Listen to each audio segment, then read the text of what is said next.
Olá, meu amigo e minha amiga, estamos de volta com mais um Portal do José. Hoje para mais um encontro nesse momento extremamente peculiar da história do nosso país, com algumas situações que nos provocam algumas interrogações e nós, portanto, buscamos respostas e as respostas nos remetem também a algumas reflexões. E eu começo esse nosso encontro de hoje fazendo algumas perguntas para que você pense no que de fato está acontecendo aqui no Brasil. A primeira: mudou alguma coisa na sua vida de ontem para hoje, depois do ato desses extremistas em Copacabana?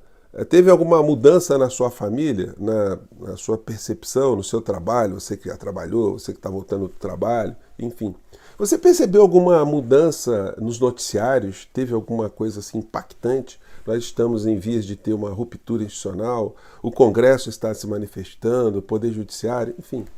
Como é que está sendo a repercussão mundo afora dessa manifestação? Já que até discurso em inglês, né, nós tivemos, né, de uma forma bastante inusitada, feita lá por um desses bolsonaristas extremistas. E o principal personagem que foi lembrado ali, foi homenageado, foi aclamado, foi endeusado, o senhor Elon Musk. Ele se pronunciou em que direção? Como é que ele está agindo a partir desse ato de Copacabana? E mais do que isso, né, ele se movimentando em alguma direção, isso terá que tipo, ou teria, né, que tipo de influência aqui no nosso país? Bom, algumas bananas estão voando no ar aí, estão sendo oferecidas, né, para algumas criaturas aí desse universo paralelo. Vou conversar com vocês sobre o que está acontecendo, algumas perspectivas depois dessa história toda, e também vou conversar aqui sobre alguns comentários que eu recebi aqui no nosso portal, sobre o nosso papo anterior, onde eu fiz aqui alguma menção, uma menção não, né, várias, né, ao ministro Alexandre de Moraes, né. É para a gente continuar a fortalecer o ministro Alexandre de Moraes, ou a gente tem que ter uma postura mais equidistante, uma postura, vamos dizer assim, mais dinamarquesa ou britânica no meio dessa história? É para tomar partido ou é para não tomarmos partido, né? Bom, antes de mais nada, quero convidar você que está chegando agora no nosso portal e ainda não nos conhecia, para que você se inscreva aqui conosco, conheça também os nossos outros vídeos. Se você gostar, compartilhe, recomende, não se esqueça. Dê o seu joinha, mande seu comentário, se inscreva também no nosso clube de membros, se você puder, e não se esqueça, dê o seu joinha e o seu comentário aqui, como eu sempre gosto de frisar, é sempre muito importante, tá bom? Então vamos aqui aos temas. Gente, vocês todos que acompanham a vida política no Brasil ficaram ali com algum tipo de atenção, né, no que poderia ter um ato, porque você está reunindo ali uma multidão que parece ter escapado de um hospício. Então, qualquer situação ali pode ser uma situação desesperadora, né, para quem vive no mundo da racionalidade. No entanto, não aconteceu absolutamente nada. Se a gente levar em consideração aqui algumas situações que estavam sendo colocadas pelo bolsonarismo como o pano de fundo dessa história, né, o que eles estavam criando de expectativas para esse ato, nós vamos ver esse tipo de situação aqui. Ó. Você viu isso aqui em vários jornais, né? A matéria aqui que quem lia fala assim, nossa, o que será que vai acontecer dessa vez? Nossa Senhora, será que vejam só, né? O líder da extrema-direita do nosso país, enfim, o senhor Silas Malafaia, né? Porque é o que verbaliza as coisas todas. Ou então, a gente poderia considerar que é uma coisa inversa, que ele é uma espécie de ventríloco do Bolsonaro, que Bolsonaro seria o grande mentor intelectual, seria o grande Maquiavel, né? o grande cientista dessa história toda, e o seu ventríloco seria o senhor Silas Malafaia. Eu pergunto para vocês, isso ficaria meio estranho, né? Porque se você avaliar intelectualmente ali, quem é que tem mais a capacidade de articulação, quem é que consegue concatenar mais o raciocínio, quem é que tem uma postura de liderança nos discursos negacionistas, extremistas, você vai ver que é a figura do senhor Silas Malafaia. Então, uma simbiose, um troço meio estranho. O mais curioso é que você conecta pessoas do mundo da economia junto com essa história toda. É impressionante como é que nós que convivemos com pessoas assim, de diversas classes sociais e que nos assustamos muito, né, quando a gente vê uma pessoa que a gente julgava consciente falar a mesma coisa que o Silas Malafaia fala, né?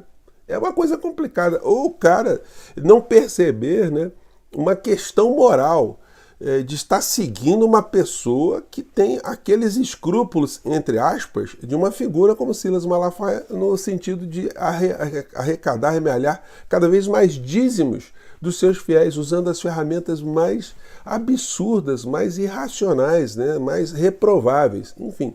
Então é um negócio que incomoda todos nós de uma maneira geral, né? Mas aqui o fato era, a notícia, Silas Malafaia diz que vai botar para quebrar em ato de Bolsonaro no Rio. Ele botou para quebrar? Ele desafinou muito, né, no discurso dele, fica muito estressado, muito estridente, e provavelmente em função disso deve ter levantado ali do senhor Nicolas Ferreira a ideia de que se precisa mais testosterona, né, pessoa até gaguejei, né? Precisa ser mais viril, mais forte, mais máscula, né? Como um símbolo desse momento que a gente está vivenciando aqui no Brasil. Pois bem, então, enfim, a montanha pariu um rato, não aconteceu absolutamente nada depois dessa história toda. E no plano internacional, o que se viu nos principais veículos que abordaram, os que tratam de política externa, né? Uma situação anômala.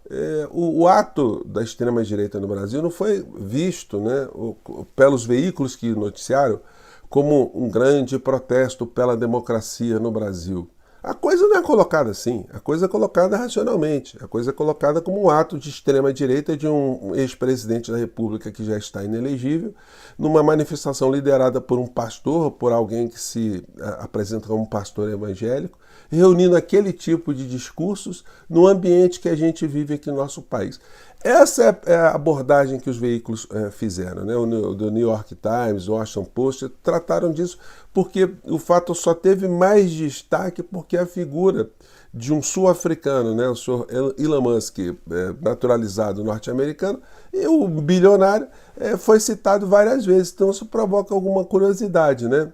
Mas, e o personagem central, o senhor Elon Musk? Eu dei uma olhada aqui na conta dele do Twitter, gente, já tem um monte de horas, né, que essa história passou, né? E quando eu olho aqui as publicações, ali mais de 40. Ele não cita nenhuma vez o ato onde ele foi citado, né? Ou seja, ele mandou uma banana atômica para o senhor Dudu Bananinha, esses vassalos, essa gente, o outro que falou inglês. O mundo vai ver, o mundo vai ver.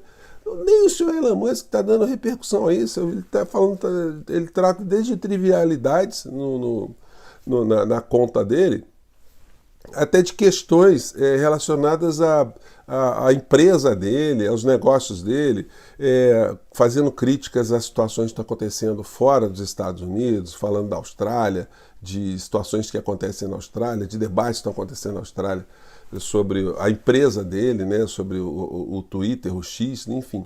Mas em relação específica a tantas homenagens e vassalagens, né, vamos lembrar, né, ele foi mencionado ali, foi endeusado por um ex-presidente da República aqui do nosso país, né. Era para no mínimo ele dar um oi, né, assim, valeu, botar um joinha, né, botar um coraçãozinho, nada. Mas ele, eventualmente, ele lê alguns comentários de outras pessoas que têm conta também no X, no Twitter, né? E às vezes ele reposta. Isso foi a única coisa que aconteceu. Ele fez uma repostagem, mas assim, num contexto totalmente distante da figura aqui do inelegível. Ele está citando mais o ministro Alexandre de Moraes nos últimos posts dele do que a figura do Bolsonaro, do que a questão política interna aqui no Brasil e do que também as questões objetivas colocadas ali em relação ao conflito do que ele entende ser liberdade de expressão da empresa dele e a legislação brasileira. Gente, porque no mundo da racionalidade, as pessoas que vão observar o que está acontecendo, se o senhor Elon Musk tem razão ou não tem razão, olha, quem está distante começa a pesar essa história. Fala assim, vem cá, mas pode-se falar qualquer coisa pela internet, a liberdade de expressão é absoluta. Gente, isso já está sendo ultrapassado na Europa, a comunidade europeia já está lidando com isso lá na frente. Para eles não tem mais discussão nenhuma. Isso é pacífico, que o ambiente das redes sociais não é ambiente para você praticar crimes. e alertam também as pessoas dessa manobra que se faz o tempo todo de se converter, né, um bloqueio judicial pela prática de crimes pela internet como uma forma de censura. Isso é uma pilantragem, uma picaretagem que para o mundo da extrema-direita tem funcionado, mas para o mundo da racionalidade isso não está funcionando. E aí, voltando aqui ao mundo da racionalidade, no nosso papo anterior, eu ressaltei aqui a figura do ministro Alexandre de Moraes. Muitas vezes as pessoas, pelo menos as do campo progressista, têm algum incômodo, né, da gente ficar fazendo muita ênfase no nome de uma pessoa especificamente, né? Como se tivéssemos aqui vivendo no Brasil uma espécie de culto à personalidade, né? A gente fica falando muito do personagem e às vezes a gente não percebe que coisas muito mais importantes estão por trás desse personagem. Mas no caso específico aqui do Brasil, não dá para a gente ficar com esse tipo de pudor, não. A gente ficar assim, não vou ficar elogiando o ministro Alexandre de Moraes, porque, enfim, ele está fazendo a obrigação dele. Sim, ele está fazendo a obrigação dele. Mas nós temos no Poder Judiciário, nas estruturas de Estado, não só no Brasil, mas em outras partes do mundo, possibilidades do agente do Estado agir de uma forma ou agir de outra forma, sempre dentro do amparo jurídico. No nosso caso específico, o ministro Alexandre de Moraes está demonstrando um destemor muito grande em lidar com esses conflitos, com essas demandas, com essas situações que representam, no final da história, uma ameaça à nossa democracia, ou que ameaçaram a destruição da nossa democracia. Então, a gente não tem que ter pudor, não. Fiquei muito contente com o número de comentários que a gente recebeu aqui no nosso portal, tentando transmitir para o ministro Alexandre de Moraes. Ele tem assessoria de imprensa, né, o STF tem, o gabinete dele tem, a ideia é que ele não está sozinho. Nós estamos aqui, e olha que coisa interessante, né? Todos nós sabemos que o ministro Alexandre de Moraes não é um homem de esquerda, ele não tem uma militância de esquerda, ele não é a pessoa que sempre se posicionou como uma pessoa de esquerda. No entanto, ele é um legalista. E ser legalista no momento em que a democracia, o Estado democrático de direito está sendo ameaçado, isso não é pouca coisa, não. A gente tem que dar as mãos mesmo, bater palmas e de pé para alguém que está fazendo aquilo que nós, se estivéssemos no lugar dele, faríamos. E alguns até não teriam até o destemor de fazer, né? Vontade teríamos, mas muitos ficariam ali pensando contra o que está se lidando, né? Não só no Brasil e no mundo. Bom, então, fechando o nosso papo, moral da história. Mudou alguma coisa para você? Mudou alguma coisa para o Brasil? Você acha que vai mudar? Bom, eu acho que vai mudar uma coisa. As filas vão se acelerar. Agora, já se está percebendo nesse universo paralelo que ficou um troço vazio, um negócio insosso. Nem o cara que eles estão homenageando está dando bola para eles, está dando uma banana.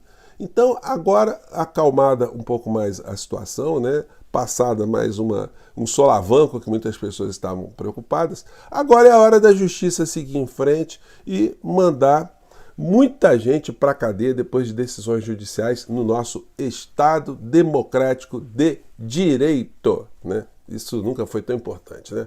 Gente, eu fico por aqui mais uma vez. Mande seu comentário. Um grande abraço. Vida que segue, filas que andam. Tchau!